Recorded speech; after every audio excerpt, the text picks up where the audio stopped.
నమస్తే. నేను మీ దేవరకొండ ఉమా. వృశ్చిక రాశి వాళ్ళు ఎవరు చూస్తున్నా చాలా శ్రద్ధగా వినండి. మేజర్‌గా ఈ జూన్ మాసంలో మీకు 4 గ్రహాలు చాలా బాగా యోగిస్తూ ఉన్నాయి. అంటే ఇక్కడ గురుబలం అనేటువంటిది మీకు వీక్ అవ్వడం వల్ల మేజర్‌గా జాగ్రత్తగా ఉండాల్సినటువంటి అంశములు ఏంటి అంటే, రుణ బాధల విషయంలో కానీ, ఆర్థిక సమస్యల్లో కానీ, పేరు ప్రఖ్యాతులటువంటివి కాస్త తగ్గడం కానీ, లేదా వృత్తి వ్యాపారాల్లో ప్రధానమైన చేంజెస్ చేయడం వల్ల వచ్చేటువంటి ఫ్లక్చుయేషన్స్, అప్స్ అండ్ డౌన్స్ అనేటువంటివి చూడడము, ఆ ఛాలెంజింగ్ పరిస్థితులు అనేటువంటివి ఎదుర్కొనేటువంటి సామర్థ్యం కోసం ప్రయత్నం చేయడము మీకు ఇప్పుడు ఎదురయ్యేటువంటి పరిస్థితులు అని చెప్పొచ్చు.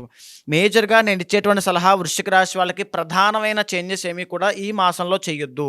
అయితే మీకు కలిసొచ్చేటువంటి గ్రహాల యొక్క ప్లేస్‌మెంట్స్ వల్ల ఖచ్చితంగా స్థిరపడేటువంటి అవకాశములు జూన్ ఆఖరి రోజుల్లో ఖచ్చితంగా మీరు చూస్తారు. రుణ బాధల నుంచి బయటికి రావడము, ఏదో ఒక సమయంలో ఏదో ఒక అవసరానికి ఎవరో ఒకళ్ళు వచ్చి ఆదుకుని టక్కని మిమ్మల్ని ఆ ఆపద నుంచి బయటికి తీసుకొచ్చి వెళ్ళిపోతారు. ఇలాంటి పరిస్థితులు ఖచ్చితంగా జూన్ మాసంలో మీకు కనబడతాయి.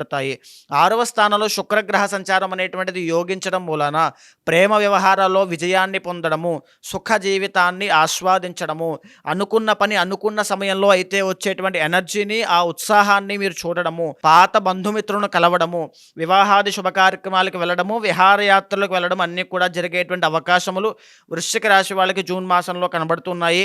మేజర్‌గా జాగ్రత్త తీసుకోవాల్సినటువంటి అంశములు వైవాహిక జీవితంలో తగువులు రాకుండా జాగ్రత్తగా ఉండండి. కుటుంబ సభ్యులతో తగువులు పెట్టుకోకుండా ఉండండి.